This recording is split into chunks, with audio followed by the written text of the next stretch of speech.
O que a gente, desculpa insistir nessa pergunta, mas o que aos olhos da sociedade veem, por exemplo, as Forças Armadas como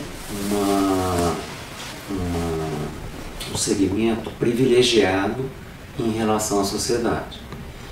A gente está vendo agora mesmo na reforma tributária proposta a dificuldade que está sendo desse segmento militar aceitar, por exemplo, uma aposentadoria aos 55 anos. Mas veja, isso tem uma... de alguns outros. Os militares, na verdade, não existem esses privilégios, mas a sociedade desconhece. Os militares não ganham hora extra, eles não têm um regime de trabalho de 8 horas, como os cidadãos civis têm. Né? Os militares não têm adicional noturno, os militares não ganham, vamos dizer assim, por trabalhar nos finais de semana. Eles são submetidos a uma cadeia de comando onde eles não podem discutir ordens e têm que cumpri-las, né? Porque senão vão ser punidos administrativamente ou até mesmo penalmente. É uma carreira dura, eles são transferidos, né, para os rincões do Brasil e as mulheres não podem trabalhar. E mais do que isso, aí quando me fala a questão dos militares não aceitarem, né, a questão da idade. Meu Deus, um exército, não, eu posso ser chamada, eu não quero ser considerada militarista, até porque eu sou uma pessoa de 64 anos, que já usa a fila privilegiada para entrar dentro do avião, né, que estaciona na vaga do idoso, né, e que tem dor no joelho. Mas o exército, as forças armadas não podem ser compostas por homens velhos. As forças armadas têm que ser formadas por jovens, porque é o que eu digo, um exército de homens mais velhos não consegue segurar o fuzil. Na Inglaterra, depois dos 40 anos, o militar é colocado no serviço burocrático. Ele sai da tropa, pode-se dizer assim. E não é só isso, é a questão das promoções. Na medida em que os cargos, os generais, né, permanecem mais tempo, os majores, os tenentes, nos seus postos e patentes, os que vêm atrás não são promovidos. E aí as novas gerações se tornam prejudicadas. Não é, ao contrário do que pensam, não é uma punição para o militar prolongar a vida na carreira, muito pelo contrário. É um prêmio, porque ninguém quer abrir mão, né, do trabalho que engrandece, que é saudável mentalmente, fisicamente e, sobretudo, do poder. Nós sabemos que rei morto é rei posto. Eu era presidente desse tribunal, no meu mandato tampão, quando a PEC da Bengala passou para a magistratura, dos 70 para os 75, eu fui radicalmente contra. Porque eu acho que não é possível transformar a república numa gerontocracia. E é isso que nós estamos fazendo. Nós estamos transformando a república, né, num reduto geriátrico. E isso é terrível. Agora está se falando em 80 anos.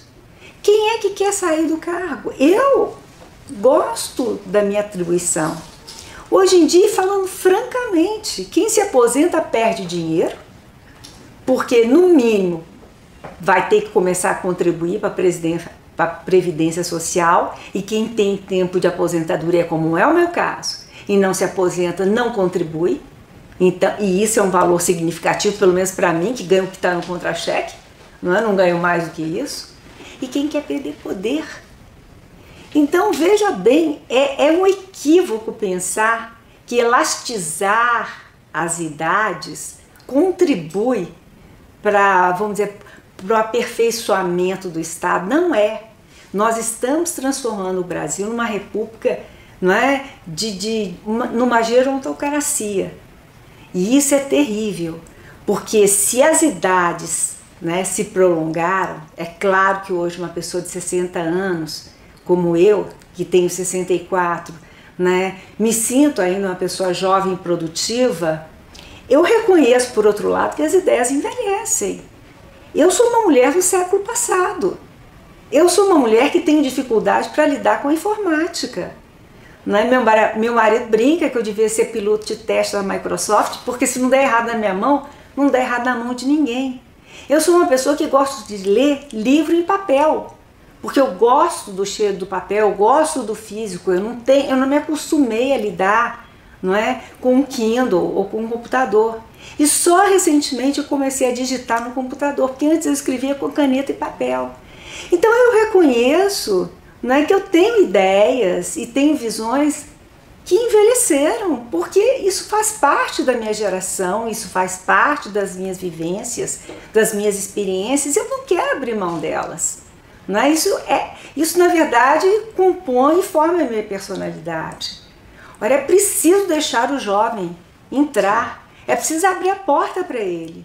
E se nós prolongamos as idades nos cargos-chave, nos cargos de governo, nós estamos impedindo que a República se renove. E eu sou radicalmente contra. Radicalmente contra. Não é porque existe dificuldade por parte dos militares, não é porque a magistratura hoje tem mais condições do que tinha 10, 30 anos atrás para poder votar.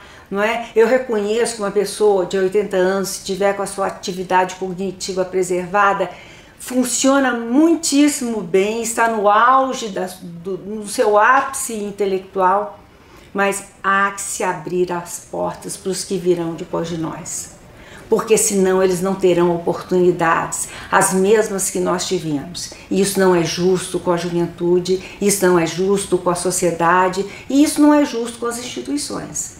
Então, eu sou radicalmente contra, e digo que isso não é um privilégio. Privilégio é poder permanecer no cargo que você ocupa, sem ser molestado, sem ser obrigado a se aposentar, não é? Onde você detém uma gama de autoridade, de poder, que no fundo todos nós gostamos. Essa é a realidade. Não é? Todos nós, seres humanos, temos um quê de narcisismo. E todos nós gostamos de permanecer nos cargos que ocupamos. Com relação aos outros privilégios, vamos dizer, pensão para filhas solteiras... Ele contribui. Mais aquela morte ficta, né? A morte ficta. São várias questões. Veja bem, um militar, ele contribui para a pensão da filha, que eu acho que realmente poderia, ele paga para que a filha receba. Mas isso é uma tradição que vem da Guerra do Paraguai, que eu acho que hoje não se justifica mais.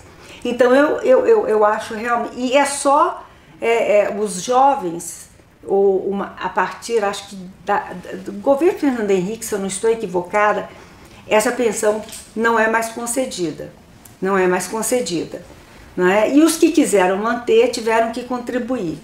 Pois muito bem, eu acho que isso deve ser realmente superado, porque não tem mais justificativa que a filha solteira receba, né, uma pensão militar que a filha solteira da época do Paraguai, da mulher que não podia trabalhar, que não estava inserida no mercado de trabalho, recebia.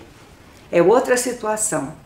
Agora, com relação à questão da morte ficta, é exatamente aquele oficial que perdeu o posto e a patente para o oficialato porque se tornou indigno, porque não era incompatível com as missões que lhe eram atribuídas dentro das Forças Armadas, ou porque foi julgado, e condenado a uma pena superior. Mas aí eu pergunto, e a contribuição do INSS? Ele perde? Porque também tem que ver o lado civil. Nós estamos aqui argumentando a questão penal. Ele perde o posto e a patente. E a família, não ele, mas a família preserva o soldo. Mas ele contribuiu, aquele soldo, aquilo que eu sou revoltada, que se chama de benefício, que é a aposentadoria do INSS, de benefício não tem nada. Ele é direito. Eu contribuí a minha vida inteira, por exemplo, como professora universitária, que eu fui, durante 30 anos, eu contribuí para o INSS para que eu pudesse fazer jus a recebê-lo quando eu me aposentasse. O militar também. E aí, o que faz? Aquele dinheiro se perde, aquela contribuição se perde, há um perdimento em favor do Estado e a família fica numa situação de vulnerabilidade. São questões complicadas, porque envolvem direitos que são direitos que nós chamamos, né, que já foram conquistados, que já se integram no patrimônio jurídico do cidadão, são os direitos adquiridos. Não está se tratando aqui de expectativa de direito, mas de direito adquirido que é clausulado como pétreo dentro da Constituição. Então, o Estado vai o quê? Vai devolver por meio de um precatório toda aquela contribuição que ele deu, porque ele tem direito, ele pagou, não vai levar, tem que ser enfrentado. Tem que ser enfrentado, tem que devolver o que ele contribuiu. Porque uma coisa é a punição. Cidadãos, militar ou não, que contribuíram para a Previdência Social e que não vão receber porque infringiram a lei. Se fosse assim, né, essa pensão que é dada aos presidiários também não deveria ser paga. E são áreas diferentes dentro da justiça. Uma questão é a penal, a outra questão é a civil. E isso tem que ser enfrentado imparcialmente, sem cabeça quente, ver como é que o Estado vai tratar isso e vai afinal de contas, né, preservar os direitos, sobretudo da família, que tem que comer. O seu mandato ele vai coincidir agora, nesse ano que vem, nós estamos já em 2025 praticamente, com o ingresso de mulheres nas Forças Armadas, o alistamento, né? Isso, mas das conscritas só. Isso, como é que a senhora vê isso? Eu vejo como uma conquista civil, uma vitória imensa. O ingresso das mulheres nas Forças Armadas ainda é uma tarefa muito complicada, ainda é um processo inconcluso. E hoje, as mulheres poderem se alistar como voluntárias na conscrição, como soldados, é uma grande vitória, porque o estatuto do militar é reservado somente ao homem e não se estende às mulheres. Hoje, as academias militares já as recebem, não é tanto para o oficialato como para o suboficialato. Porém, a conscrição não existia e agora foi permitido. É muito bom. Tá certo. E a senhora imagina uma mulher um dia comandando as Forças Armadas? Eu imagino, eu sonho e eu acho que nós chegaremos lá. Mas não num prazo curto. Infelizmente. Para se ter uma ideia, para uma mulher hoje chegar ao último posto de patente do oficialato, as que já ingressaram, a promoção vai levar uns 20, 30 anos. Então, isso ainda vai ter que esperar algumas gerações. A senhora assistiu aquele filme que está muito falado agora, que eu ainda estou aqui? Assisti. Gostou? Saí com lágrimas nos olhos e o cinema aplaudiu. Você acha que retratou bem aquele período? Eu acho que retratou, e retratou principalmente o papel das mulheres, invisibilizadas durante a ditadura. As mulheres que eram esposas, que eram mães, como foi o caso da mulher do Rubro, não é? E aquela última cena, onde a Fernanda Montenegro aparece sentada numa cadeira de rodas, em silêncio, né? Uma doença que foi o Estado que infligiu a ela, aquela é a dor de todos nós. Né? Ela acabou, depois de tanto sofrimento, tendo um Alzheimer e optando pelo esquecimento. Um esquecimento que também é muito simbólico, porque significa que o Brasil esqueceu os erros do passado e que não quis puni-los. Então, foi doloroso ver aquele filme. A senhora era muito jovem na época da ditadura. Eu tinha 4 anos. Pela sua leitura sobre aquele período, estudos, etc., como é que a senhora vê aquilo? Que análise você faz naquele período?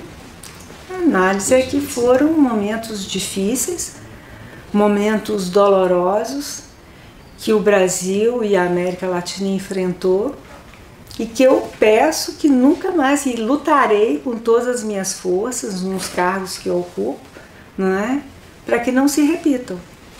Porque, como diria um grande amigo, o ministro Flávio Berrimbar, a democracia, quando se despede, não costuma dizer adeus. E é preciso, então, que nós estejamos atentos a ela, para que ela não vá e nós não nos demos conta de que ela partiu. Em casos como esse agora que a gente presenciou recentemente no Brasil e estamos sofrendo a consequência disso ainda, a doutrina ensinada nas escolas militares, a senhora acha que está atualizada ou ela precisa passar por uma reforma? Eu acho que as revisões curriculares sempre são proveitosas. As academias ensinam direitos humanos aos seus cadetes, mas é preciso sempre atualizar. Até porque os direitos humanos de hoje não são os direitos humanos de amanhã e nem de ontem. Durante meu período, por exemplo, universitário, né, no curso de Direito, eu não discutia inteligência artificial, eu não discutia assédio cibernético, não se falava em assédio moral, não se falava em assédio sexual, e hoje, né, não sequer se falava em feminicídio. Era uma prática comum a mulher ser morta pelo marido em nome da legítima defesa da honra, que só foi superada recentemente pelo Supremo, num voto do ministro Dias Toffoli, né? E quem brigou por isso foram as mineiras, foram as belo-horizontinas e as mineiras que levantaram a bandeira no assassinato de Ângela Diniz para dizer que quem ama não mata. Né? Então, veja bem, isso E hoje, o Doc Street, que matou sob o argumento da legítima defesa da honra, só agora, acho que ano passado, salvo engano, é que essa tese foi superada pelo Supremo Tribunal Federal. Então veja como os direitos humanos caminham lentamente, né? E como eles se encontram desatualizados. Por isso é que é preciso uma permanente revisão. Né? E acontece isso na doutrina militar? Legítima defesa da honra? Não, eu digo assim, essa atualização permanente? Nós procuramos, né? Nós tentamos. Agora mesmo o Código Penal Militar foi atualizado. Mas, segundo a minha visão, ainda não está no ideal. O problema é que o Congresso Nacional esquece que existe um direito penal especial e atualiza os códigos e as leis penais esparsas, comuns, e não atualiza o direito penal militar, como se nós não existíssemos. E nós dependemos do parlamento para que a lei se modifique.